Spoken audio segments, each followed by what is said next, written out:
Hey, this is Sky. Welcome to my YouTube channel. So it's bright and early, Sunday morning. Did not want to wake up this morning. Let's get right into our study group. I like to do a study group for warriors on Sunday. It's just a chance for me to go over about 5 or 6 different points that I pull from my morning studying program that I do. I do this every morning. And share them with you, and we can hash them out and see where this goes. Sometimes on Sundays, I talk about spirituality and God. Don't get offended by that stuff. Let's just get right into it. I got a lot to talk about. The first is kind of an existential question, but it's going to sound real religious. I want to take it from a larger perspective, not just biblical, obviously, because I'm not a big Bible thumper. I'm not going to church today. I don't know what you guys are doing, but I do study a lot of different philosophies, and I look at religion as a philosophy. So the first question is, how do you save a sinner? That's a basic question. How do you save a sinner? How do you save one? We know how to punish one. See, when I said, how do you save a sinner, maybe half of you were starting to think about punishment. You just diverted directly to punishment. We know how to punish a sinner. We know what burning in hell is. We know how to send a motherfucker to prison. We know how to give someone the cold shoulder. Send them to their room. You know, we know about punishment. But how do you save a sinner? That's a difficult question, I think.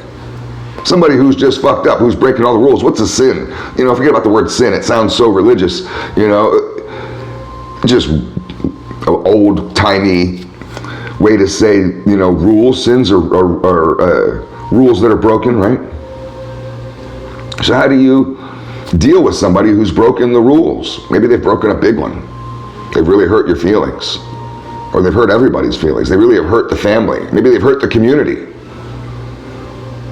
Does that person get saved? Is it our job to judge? Do we just stay apathetic? A lot of people are quick to judge with punishment and slow to judge with saving, with love. They're quick to dish out hate and anger, but real slow to forgive. I talk about forgiveness in a couple videos and nobody watches them. I can't even put forgiveness in the title. People hate that topic. They hate it. I think that's the most number one topic when I bring up with people, when I talk with them, where they drag their heels. They instantly check out. Oh, no. I could go to the gym and I can eat right. And I can think about some of that other crap that you talk about. But forgiveness, you don't know me. You don't know my trauma. You don't know my level of hurt. You know, and then people get really defensive on forgiveness. So if you can't forgive, how do you save someone? When someone is lost, that lost sheep, maybe you got a cousin who's addicted to drugs, that's that lost sheep. How do you save them? Or do you just punish them? When your daughter has made the wrong decision with her life, is it possible to save her?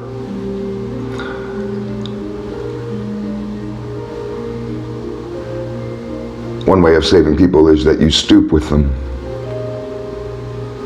In the Christian Bible, the New Testament, Jesus is very forgiving and he gives second chances. The Old Testament, not so much. The Old Testament, you know, you're gonna pay for your sins. Break those rules, you're gonna be in trouble. The New Testament, this dude Jesus goes around and just starts forgiving people. And think about the chick who was stoned and he jumps in front of her and she's getting ready to be stoned because I guess what did she do? She cheated on somebody. That's why the Bible's weird. She was cheating on her husband or something. And then the whole community was going to stone her for it. You know, pick up some stones and kill her basically. Jesus jumps in front of her and stops everybody. You know, you could treat a homeless person in a couple different ways. You could walk by a homeless person and not give them shit, scoff at them, judge them. I do that. I do that a lot. And I think I'm teaching them a lesson when I do that. That's why I do that. I'm not giving you shit. You got to learn to pull yourself up. But that's not saving anybody, that's punishing them. So I punish bums when I walk by them. I'm punishing every bum with a lesson, a hard lesson of life. As if I'm God, I'm punishing them. You could give them money. I look at that as enabling them. I don't give them money. I don't give you money. That just enables your sickness. You may not be praying for the right thing. A lot of people wonder why their prayers go unanswered, because you might not be praying for the right fucking thing. You're praying for money. Bums don't need money. What I do is I'll stoop with them. If I'm going to give any help to a homeless person, I talk with them. That's what I do. I stoop down with them, talk with them, give them my time. That's basically what that is, boils down to. You give someone your time. That's giving someone your love. Your time is your love. Because when we don't love somebody, we don't give them no time at all. Let's move on to the next one. I could spend a lot of time on each one of these fucking things. I don't know if I'm going to get through them all. The next one is, how far out of your way will you go to find greatness? How far out of your way will you go to find greatness? Some people go really far. They'll go to the end of the earth. They'll spend their life trying to find that greatness. That's searching for their purpose, searching for your inner greatness. You could say it differently. How far out of your way will you go to find God? But that makes it sound like you're searching for Santa Claus or some other guy. You're on a search for some dude. It's an inward journey.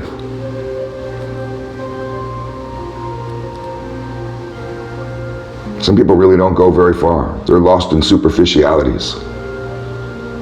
You ever met a really deep motherfucker who likes to talk about deep shit, really deep thoughts? I love people like that. I love people like that because that brings me further on my journey to find my own greatness.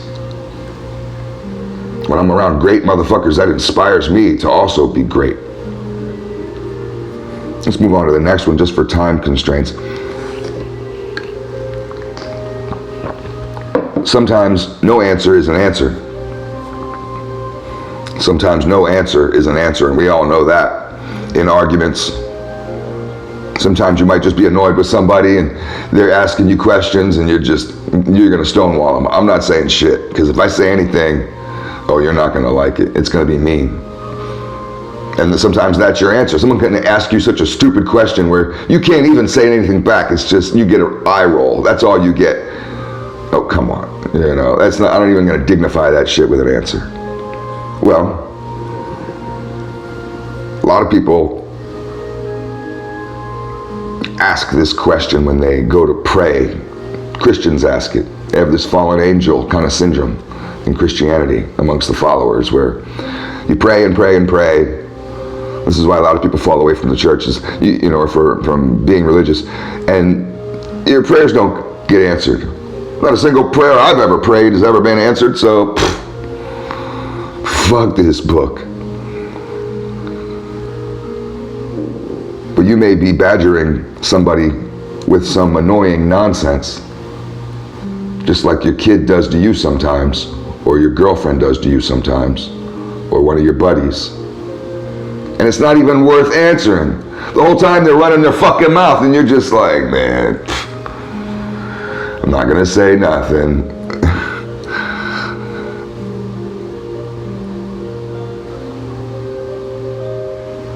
Let's move on to the next one. Wisdom kills enemies faster than weapons. Wisdom kills enemies faster than weapons.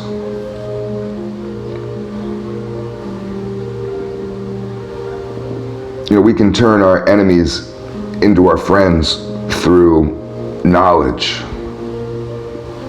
You can squash those demons in your mind through knowledge. I used to look at the best way to kill my demons was through weapons. And my weapons were alcohol, drugs, through escape and through vice. And you can turn a lot of things into vice. Sex can be a vice, food can be a vice, There's a lot of things you can turn into a vice, and it's oftentimes an escape, and it's oftentimes a weapon that you're using against yourself to numb yourself. You're not trying to kill yourself, just trying to numb yourself.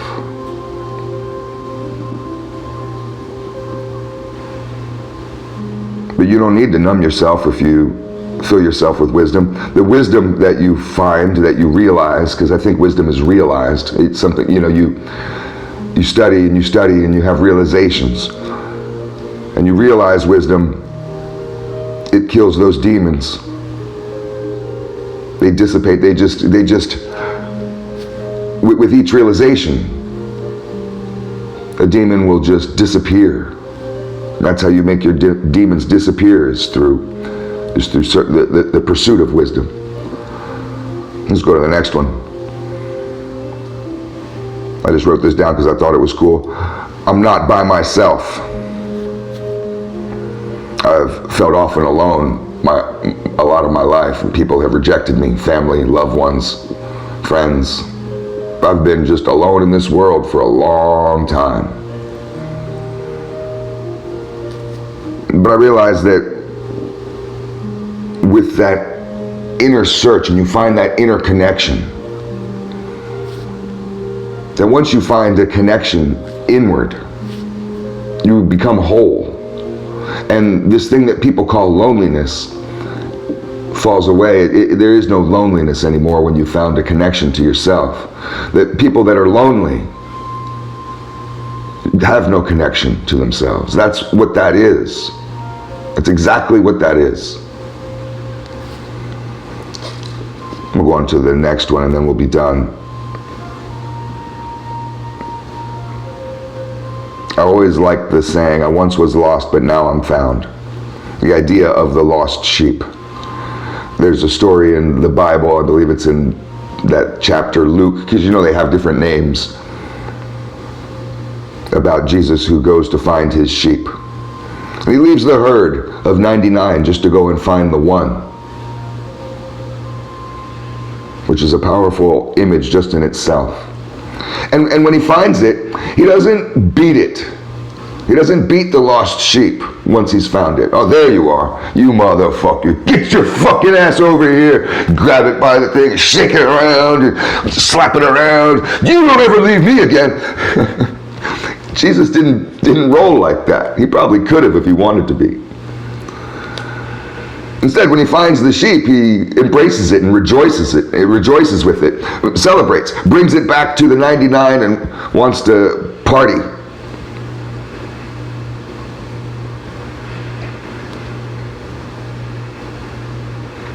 I just think it's interesting to think about of how we treat people who have been lost. How we've treated ourselves. A lot of people have been really down on themselves because they have been lost at times of their lives. You may have been really lost. I know I was. I was really ashamed of who I became.